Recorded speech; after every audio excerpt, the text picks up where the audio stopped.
Hello, my name is Paulette and today I'm going to talk to you about vampire folklore. Vampires in legends and tales are usually fanged blood-sucking creatures who prey upon humans for drinking their blood. But do you know where this myth came actually from? Vampirism myth came from an actual blood disorder called porphyria, which was prevalent among the Eastern Europe royalty. This disease is caused by the lack of oxygen in someone's red blood cells. Other characteristics that we know nowadays from vampires are porphyria symptoms. For example, do you know vampires can't expose themselves to sunlight? This is because the disease left severe blisters on its victim's skin, which made for them impossible the sunlight exposing. Vampires are also known for having fangs. This is because porphyria caused the gums to recede and expose the teeth, which then look like fangs. The blood drinking. Some doctors at the time recommended their patients to drink animal blood for compensate the defect on the red blood cells. This is why they are so known for drinking blood. Tales also say vampires can't stand garlic. This is because the sulfur content in garlic could lead to an attack of porphyria, which led to an acute pain for the patients. Do you know why they can't see their reflections in mirrors? This is because porphyria caused the collapse of the facial structure, so patients would avoid mirrors. They also say they are very afraid of crucifixes.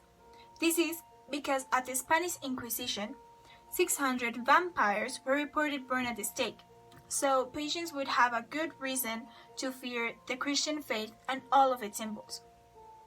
With all of these elements, vampire tales have spread all around the world for centuries till today's sun.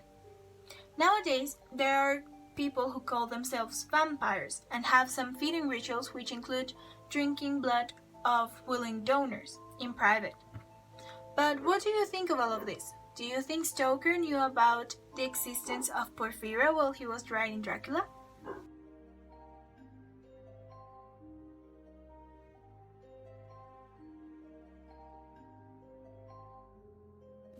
Hello, my name is Carolina and I'm going to talk about Bran Castle.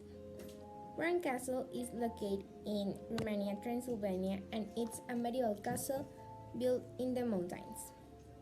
First, I'm going to introduce you to his history. Let's go back to 1377. King Louis the Great commanded to build a castle for people of Brasov. It was finished at 1388. After revolution, in 1920, citizens offered the castle to Queen Maria.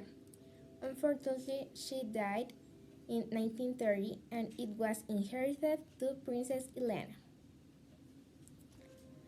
In 1956, it was transformed by communist authorities into a museum.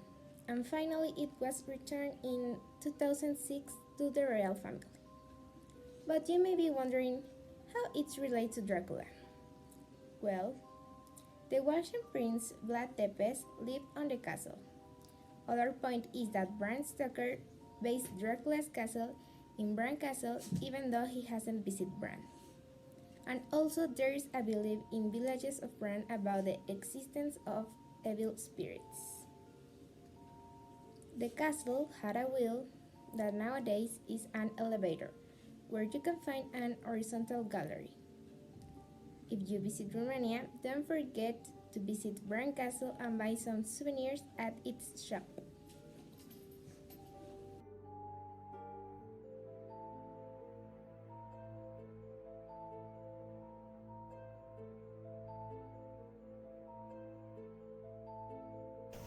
Hi, my name is Fernanda and I'm going to talk about vampire hunters because I think it's a very interesting topic. Well, the vampire hunter is someone who specializes in finding and destroying vampires. These people, in the most cases, are humans who kill for a living, often because of revenge, necessity, noble intentions, or religious beliefs. Two of the most famous hunters were Van Helsing and the Vampire.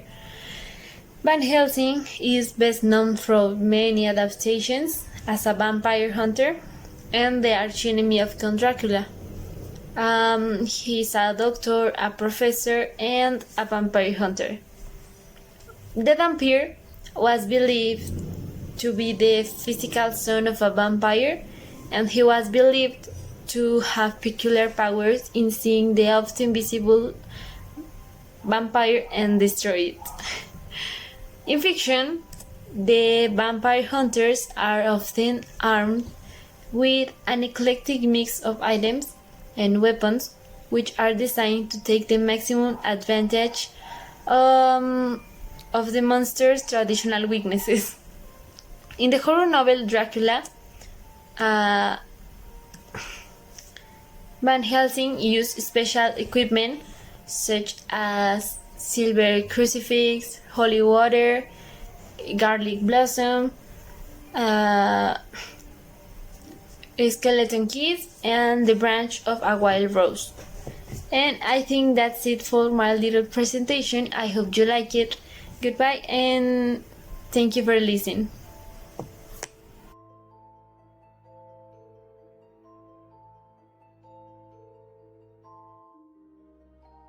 Hi, my name is Alex, and today I'm going to be talking about Dracula in films. When I first read Dracula, I completely fell in love with the story. And one of those days in which this novel was all I could think about, my father came up to me and asked me if I wanted to watch a Dracula film with him. Of course I agreed. While I was watching the movie, I couldn't help but think how different I had imagined the settings and the characters. You know, people don't see the world the same as we do, and it's through art where we can get an idea of how they see it. This gets more interesting when we're talking about a specific subject. In this case, Dracula. If you want to see Dracula with someone else's eyes, here are my recommendations. But before I start, I would like to emphasize that although there are more than 200 Dracula movies, not all of them are good movies.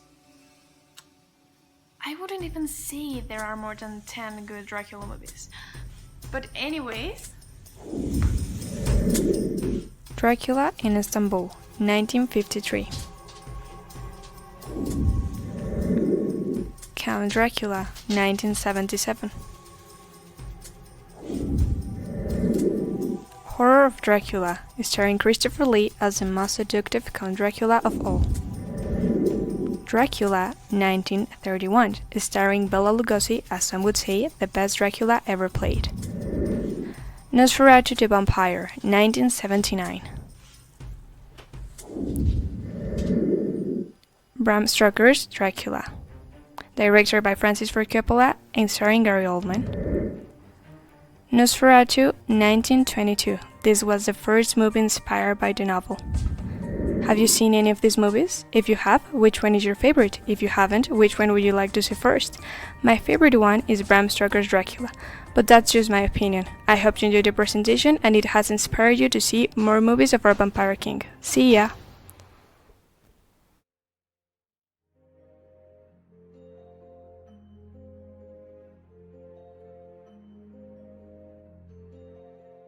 Hi everyone, my name is Adrian and I'm going to talk about Dracula's castle location. To talk about Dracula, we need to know where this story is located. If you live under a stone and you don't know where the story is located, don't worry, I will explain it to you. This story takes place in Romania, a country full of beautiful landscapes located on the European continent. The story unfolds on a majestic castle, full of mystery and suspense. But don't worry, if you go there, Dracula will not appear to suck your blood. The name of this monument is Bran Castle, and it is located in Transylvania, there in Romania.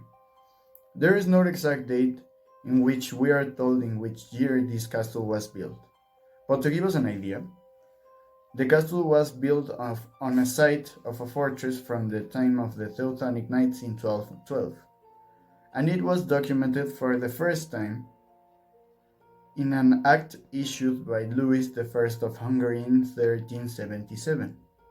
As I've mentioned, there is no exact date, but I believe that with this data, we can imagine that it was built between 1200 and 1300. I think that's all for me. I hope it has been useful to you and that with this brief information I gave you, you have learned a little bit more about this amazing castle. Thank you.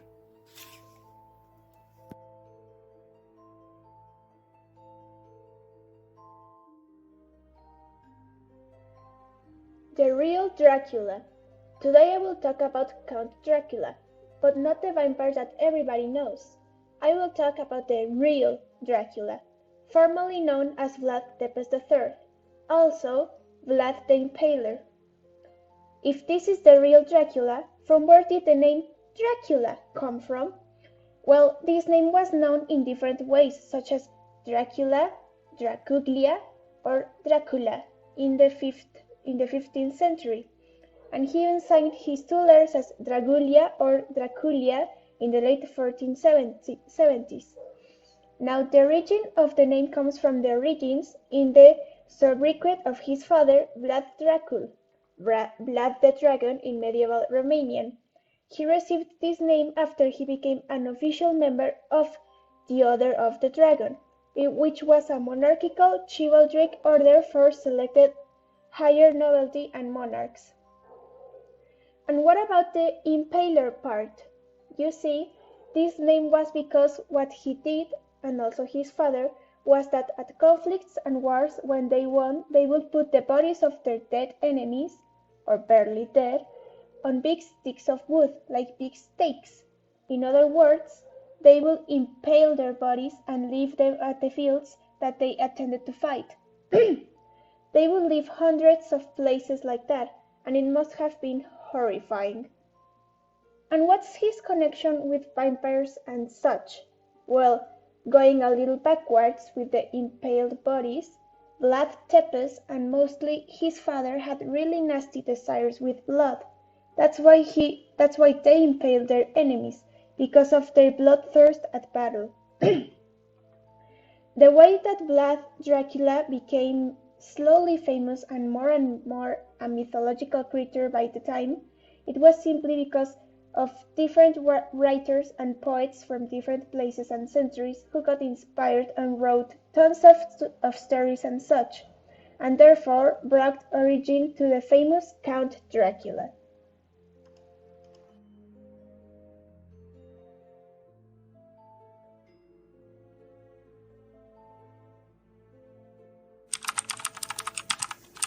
Hello everyone, my name is Leonardo and now I will talk you about vampires and Dracula in popular culture.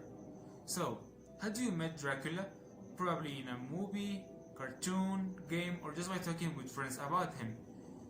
I don't know or remember how I knew about Dracula or vampires in general, but I would say it could be for an interest of mine on bats, since I was a kid. As you all know, Dracula and vampires were evil creatures that consume blood and that have the ability to transform into bats or wolves. Thanks to the media and popular culture, the perspective of these creatures has changed to the point that we see them as beings like us, rational, civilized and sensitive, just like us. This has also influenced people in a positive way. There are groups of people that see themselves as real vampires that consume real amounts of blood, not as original vampires. Instead, they receive blood from willing donors. Popular culture has also changed the view of how we see these characters. For example, when we hear the word Transylvania, the first thing that comes to our mind is Dracula and vampires. Another thing is that we don't really imagine Dracula as he's described in the original novel. In the original novel, he's described as a pale man with white hair, but thanks to the movies, we imagine him as an elegant man wearing a type of black cape and that has black hair, but he's still pale. The point is that as the years pass and the media evolves, the concept of vampire evolves to new things or concepts that people could remember and create more stories, series, shows, books, video games that could help to create new and more versions of these stories. Thank you for your attention.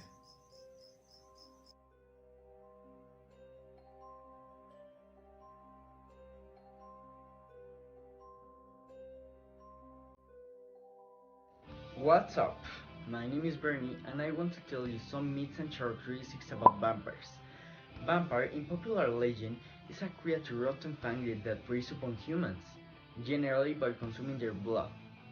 Vampires have been featured in folklore and fiction of various of hundreds of years, predominantly in Europe. Although believing them was waning in modern times. Characteristics.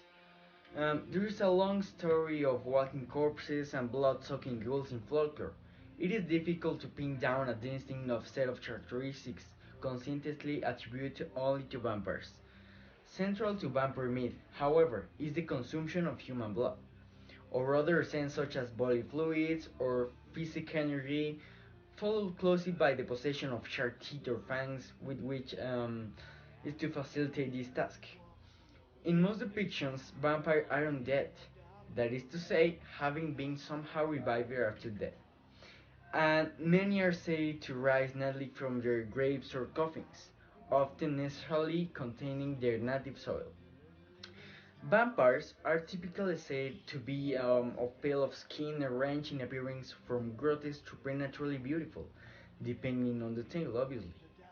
Another frequently deceptive physical characteristics is the inability to cast a reflection or shadow. Wow. Which often translate into inability to be photographed or recorded on film. A person may become a vampire in variety of ways. The most common is to be bitten by a vampire.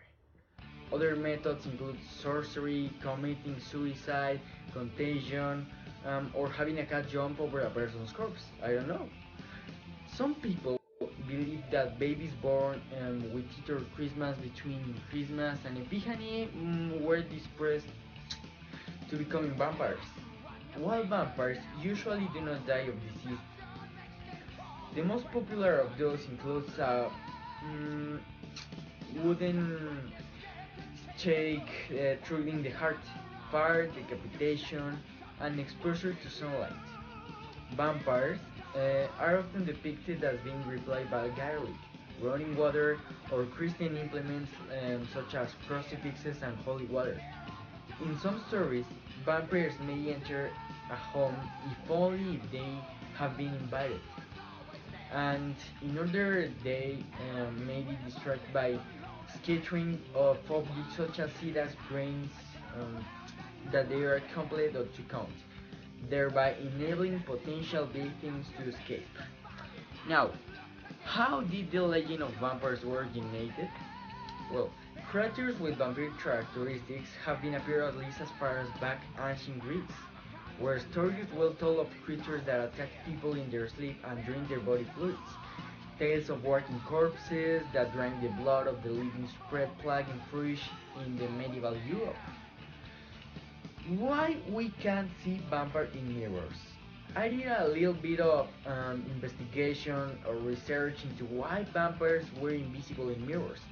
Possibly the best answer is that the reason vampires could not be seen in the mirrors is because back when they believed mirrors reflect souls, vampires, being undead, had no souls. This is also the reason it's bad luck to break mirrors, because if you break the mirrors, also break the part of your soul captured in it. Wow! Why is it believed that vampires hate garlic? Well, in many cultures have long believed in the extraordinary powers of garlic, from ancient Greece to Romania. Garlic has been used as a natural insect repellent, or natural antibiotic, and as a protection against the supernatural evils. Modern belief in garlic's curative powers against vampires likely comes from these more ancient beliefs. That is so interesting, but the time's enough. Thank you for listening.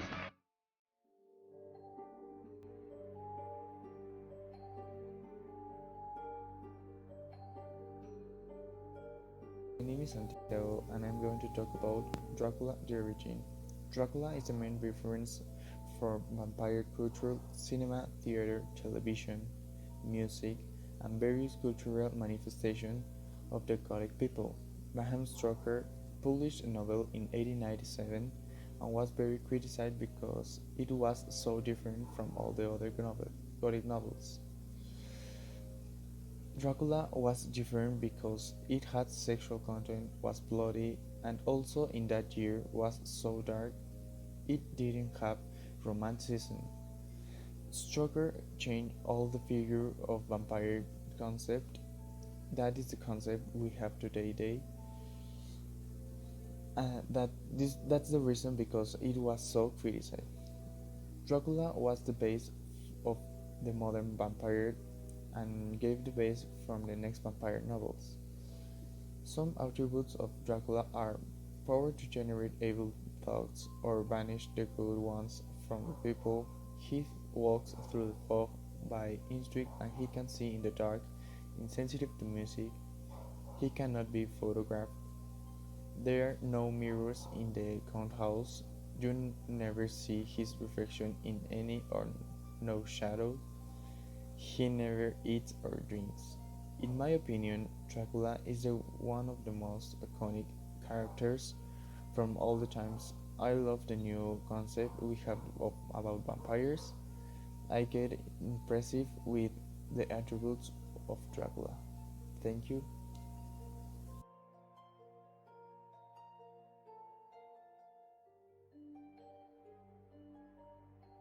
The psychology of horror tales.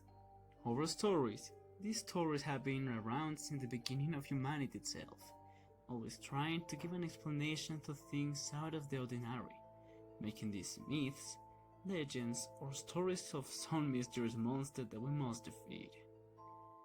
We could consider The Castle of Otranto by Horace Walpole as the initiator of classical terror, still mixed with the Gothic novel which he will leave behind from the 19th century, in which new themes started related to the horror. Authors such as Matthew Lewis, Andrew Radcliffe, or William Godwin should be highlighted from this early period. When the great horror books were written, mankind went through extraordinary changes, as well as the advancement of war and technology. They taught us how to feel the dark, how to panic if you hear a strange noise at night, how the howling of the wind can become the worst enemy if your eyes are blindfolded. A sight can be deadly if you can't move. A dearest look may be the last thing you see. They taught us, they taught you, how to feel the man without face. You never know if something or even someone is looking at you when you walk alone at night. The monsters of society are different from those of fiction, without a doubt, but just as terrifying. These stories taught us how to live in constant panic, to make you alive, to teach you how to be broken and resemble with a smile on your face. So, aren't you afraid of the dark?